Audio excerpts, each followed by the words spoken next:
some of those societies, even though they allow the men to lead, are actually matriarchal behind closed doors, right? And so I think that there's a lot of propaganda about what those cultures look like, and I think that's enticing to people who are buying that particular dream, that they're willing to spend the money to kind of go figure it out over there. Outside of the US, people look at us as Americans, so Mhm. or Westerners.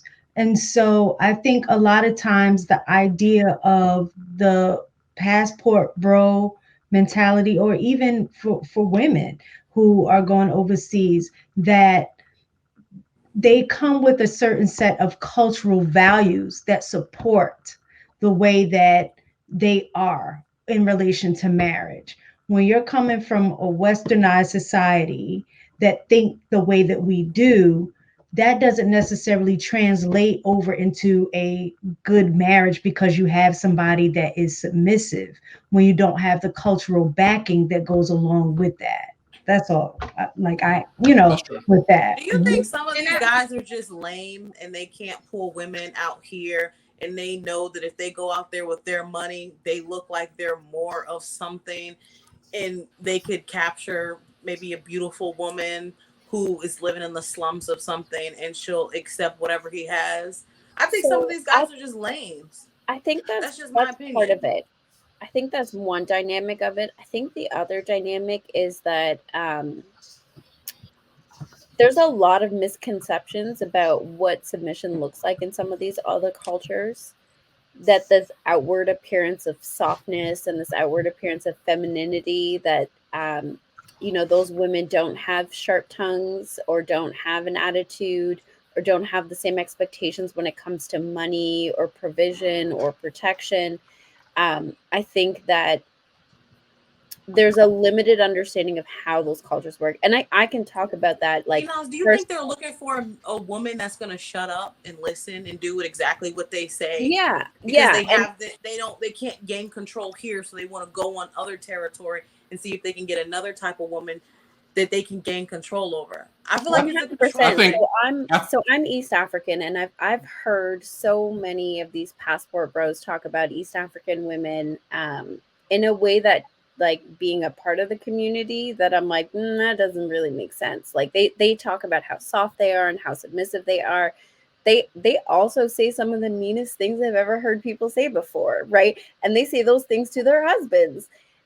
Some of those societies, even though they allow the men to lead, are actually matriarchal behind closed doors, right? And so I think that there's a lot of propaganda about what those cultures look like, and I think that's enticing to people who are buying that particular dream, that they're willing to spend the money to kind of go figure it out over there. Can and I wanted to go back because I was trying to get in there when we were still talking about, when B Taylor brought up how other races and what white men look at things. I mean, think about it this way. Even if you didn't hear the conversation that B Taylor had with white men, or the conversation I've had with white men, look who makes the laws. Those laws are meant to make men be accountable for their actions. And those are white men who've made those laws. So even if you've never been around this conversation before, just look at what's been implemented around us, which has been put in place to make the man responsible for, through child support or all these other, policies that have been put in place to make him accountable. That's one thing. And then the second thing was, it doesn't matter if you're a man of success, if you're going to reach your purpose. I've never seen a man, I've seen it, it's just not a lot, who get there with somebody other than a black woman beside them. It's something about the black dynamic with the black woman and a black man that the success will go a little bit further. I see men dating women of other races once they're already there, but I rarely see that he's been with this white woman. This white woman helped him get to the place he wanted to be. That's just me from what I've researched, when it comes to. Go ahead. I'm sorry to jump in. I hear like some background noise. That's my daughter and her. Okay, I was just making sure it wasn't music or anything. Okay. Go ahead. I was like, whose TV is playing? Okay, I'm sorry. Okay. No, sorry. Go ahead. So okay, that's all I had to say. I think part of that is also how we adapt inside of our relationships too, though, because I think younger Black men are more more willing to have that type of dynamic with Black women, even at the cost of there being like contentious moments or getting a lot of attitude. Once they get into like the middle ages, when Black men hit their like 30s, the things that we value a lot of times completely change. You'll hear a lot of Black men, if you ask them what they really care about at that point, is peace. And Yeah. we always talk about being a man's peace, and that nobody ever really gets a good hold on what that looks like and why it matters so much to men. It matters to women too. I want peace.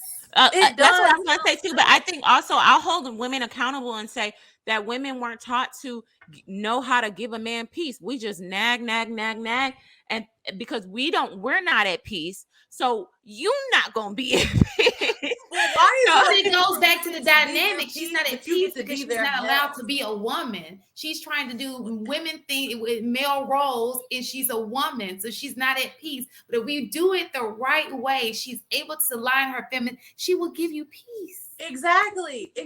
And a lot of times women are supposed to be their peace, but y'all are making their lives hell. They're carrying on a certain level of burden that you couldn't even fathom. They do things behind the scenes that you would never even have to do.